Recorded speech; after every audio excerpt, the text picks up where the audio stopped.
c'est parti.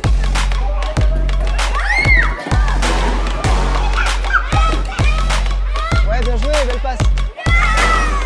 Alors pourquoi nous avons choisi ce projet? Déjà, nous avons fait connaissance fin 2019 de la toute jeune entreprise Playmoving grâce à la fondation BP Aura. Nous avons fait la connaissance également d'Andy School.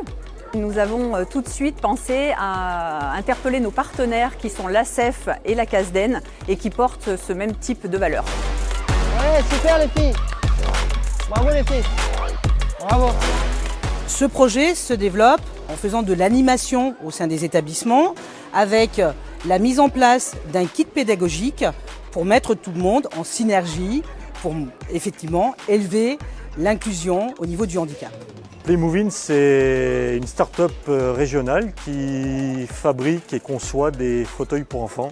Alors déjà, la volonté d'être entièrement made in France, made in Aura, même ça c'est ancré dans notre nature avec Sébastien. On veut absolument promouvoir la région.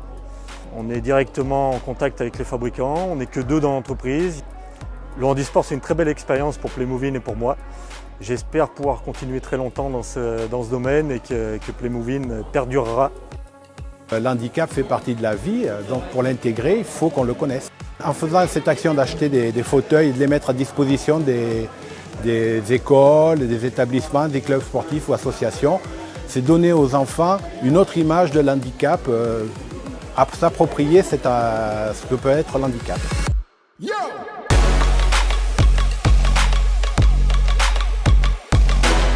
Le Covid nous a demandé de varier nos activités et cet été, on a mis en place sensibilisation au handicap et handisport. Donc 2 activités différentes, complémentaires, mais vraiment très intéressantes pour faire comprendre les choses aux enfants. Ils adorent et ils apprennent des choses.